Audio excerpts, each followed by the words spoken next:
This Mr. 4chan was able to infiltrate the mainframe itself, jacking directly into the cyberspace and releasing a ton of information about Twitch and the streamers on the platform. Bienvenue sur WatchMojo, ici Axel, et aujourd'hui on se fait le top 10 des controverses de jeux vidéo de l'année 2021.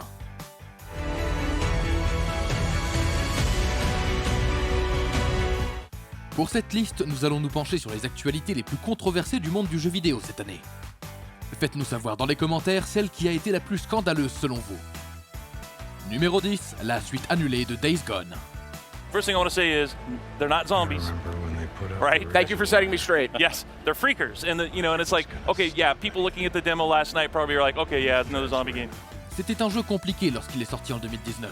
Après de nombreux retards, il est finalement sorti et beaucoup de gens l'ont fait passer à la trappe lorsqu'il s'est avéré avoir une intro particulièrement lente. Mais tous ceux qui ont tenu bon vous diront que c'était facilement l'un des meilleurs jeux de 2019 et un titre Sony de premier ordre. Il a d'abord été retenu pour une suite, mais celle-ci a malheureusement été abandonnée en 2021. Cependant, selon son directeur créatif John Garvin, la raison pour laquelle la suite a été mise en boîte était que le jeu n'était pas assez populaire. C'est une véritable gifle pour la fanbase du jeu. On l'accuse de ne pas avoir suffisamment aimé le jeu pour que Sony lui accorde une suite.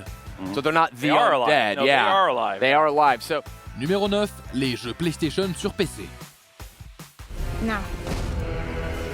But at least I know the truth now.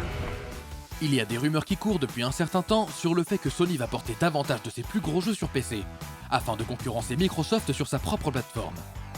C'est logique d'un point de vue commercial. Après tout, cela signifie que plus de gens pourront jouer à ces jeux, et Sony subit déjà une perte sur les consoles, que les ventes de logiciels compensent. En supprimant le matériel, il n'y a pas de perte de profit. Cependant, de nombreux fans de Sony ont été extrêmement contrariés de voir leurs exclusivités préférées quitter les consoles PlayStation. Ce qui est assez ridicule, car c'est une très bonne chose pour les développeurs si davantage de personnes peuvent profiter de leurs jeux.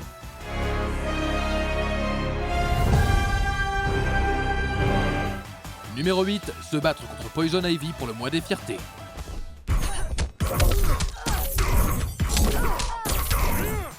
Chaque année, lorsque le mois des fiertés arrive, nous voyons des entreprises plonger très hypocritement leurs orteils dans les eaux de la fierté LGBT, en changeant leurs icônes en arc-en-ciel pour le mois de juin. Mais une célébration de l'acceptation particulièrement sourde a touché la version mobile d'Injustice 2, lorsque les développeurs ont organisé une promotion pour encourager les joueurs à battre Poison Ivy. Ces dernières années, les auteurs de bandes dessinées ont effectivement confirmé que Poison Ivy était bisexuel, ce qui signifie que cette promotion bizarre voyait les joueurs battre un personnage de fiction ouvertement gay pour célébrer la libération des homosexuels. C'était un geste assez déroutant, pour lequel ils ont fini par s'excuser, ce qui est compréhensible. Numéro 7, Returnal n'a pas de sauvegarde. La première grande exclusivité de Sony en 2021 a fait l'objet d'une controverse brûlante dès le départ, les gens s'exprimant de tous les côtés du débat. D'un côté, il y a les fans inconditionnels des jeux à haute difficulté qui pensent que l'absence de sauvegarde fait partie intégrante de la conception du jeu. De l'autre, il y a ceux qui disent que le fait de ne pas pouvoir sauvegarder ne rend pas vraiment le jeu difficile en tant que tel, et que cela devrait être rectifié. Le problème est qu'il faut 5 à 6 heures pour terminer une partie de Returnal, et que beaucoup de gens n'ont pas 6 heures pour jouer à un jeu vidéo. Mais bon, même sur Dark Souls on peut sauvegarder. Appears to be another teleportation device, but more complex in construction. Numéro 6, le système de refroidissement de la PS5. 処理能力や静音性の面で飛躍的な性能向上を実現しました。 Cette année, Sony a annoncé la première mise à jour du matériel de la PS5. Mais alors que par le passé, les mises à jour de console nous donnaient une version améliorée du modèle de base, ce nouveau modèle rendait la PS5 plus légère.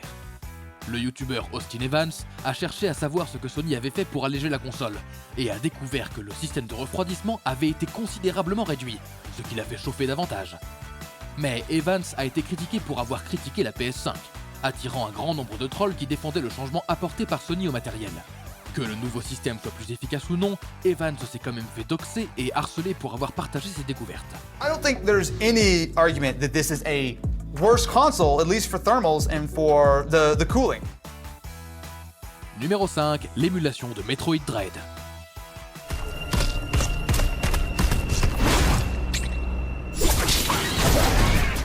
Sans doute l'un des plus grands jeux de l'année pour Nintendo, nous avons enfin un nouveau Metroid en 2021. Ce n'est pas Metroid Prime 4, mais c'est tout de même un très bon jeu et un excellent retour aux racines 2D de Metroid. Mais dès sa sortie, la nouvelle est tombée que le jeu était déjà largement émulé sur PC, ce qui n'a pas manqué de contrarier un certain nombre de fans. Certains pensaient que les personnes qui émulaient le jeu devaient simplement l'acheter et cesser de le pirater, tandis que d'autres affirmaient qu'il y avait des raisons d'émuler un jeu Nintendo sur PC, même si on achetait le jeu lui-même. Il est évident que certaines personnes piratent le jeu, mais il est difficile d'imaginer que les émulateurs nuisent réellement aux résultats de Nintendo. Pour rappel, l'émulation est tout à fait légale tant que vous possédez une copie du jeu.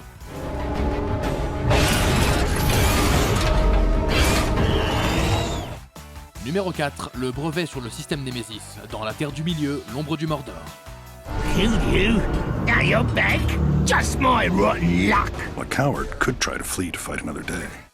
7 ans après la sortie de l'ombre du Mordor qui nous a donné le système original Nemesis, qui sera plus tard rationalisé dans l'ombre de la guerre, Warner Bros a finalement réussi à obtenir un brevet pour ce système.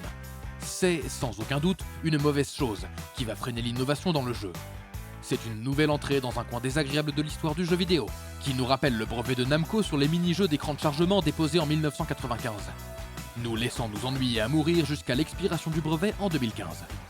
Les jeux La Terre du Milieu sont géniaux, mais ça craint que nous ne puissions pas voir d'autres studios utiliser ce système. Espérons que Warner Bros en fasse quelque chose de bien. By commanding your enemies to battle one another. Duels. Beast hunts. Numéro 3, les leaks sur Twitch. Redistributing wealth or whatever, it doesn't solve the problem.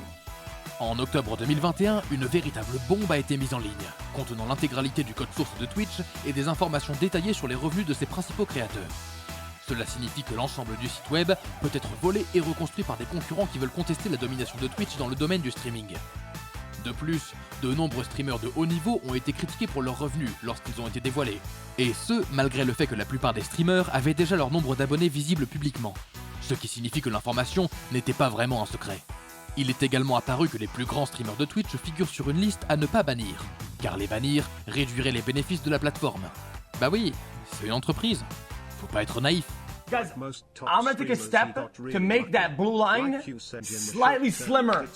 Numéro 2, des jeux avec des NFT.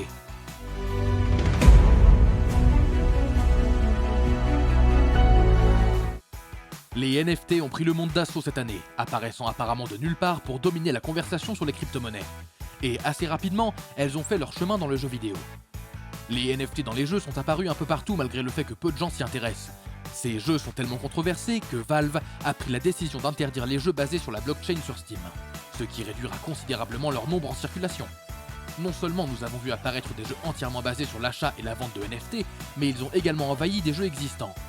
Behavior Interactive a publié le modèle de Pinhead de Hellraiser dans Dead by Daylight en tant que NFT, à la grande déception générale. Avant de continuer, n'oubliez pas de vous abonner à notre chaîne et d'activer la cloche pour être informé à chacune de nos dernières vidéos. Vous avez la possibilité d'être notifié pour des vidéos occasionnelles ou pour toutes nos vidéos. Et si vous êtes sur votre téléphone, assurez-vous d'aller dans vos paramètres et d'activer les notifications. Numéro 1. Activision Blizzard poursuivi en justice. The state agency alleges that female employees there are subjected to sex discrimination, unlawful sexual harassment, retaliation and unequal pay. Tout au long de l'année, Activision Blizzard a fait l'objet de plusieurs actions en justice explosives alléguant des violations flagrantes du droit du travail dans l'État de Californie, ainsi qu'une culture d'entreprise et un harcèlement toxique. Un harcèlement si grave qu'il a potentiellement contribué au décès d'un employé. Les retombées de ces procès ont été immenses. La société a été totalement restructurée, elle a versé des millions de dollars à l'État de Californie à titre de règlement, de nombreux membres du personnel ont été licenciés et les employés ont fait une énorme pression pour se syndiquer. Même Bobby Kotick, tristement célèbre pour être l'un des PDG les plus surpayés au monde, tous secteurs confondus, a fait l'objet d'allégations. Mais il semble que la nouvelle politique de tolérance zéro d'Activision ne s'applique pas à lui. Ah, Blizzard. Quelle tragédie. We're the Vanguard. Envie de voir plus de contenu sur le thème du gaming? Pensez à jeter un coup d'œil à ces vidéos sur WatchMojo et n'oubliez pas de vous abonner et d'activer la cloche pour être informé à chacune de nos dernières vidéos. C'était Axel, merci d'avoir regardé et à la prochaine.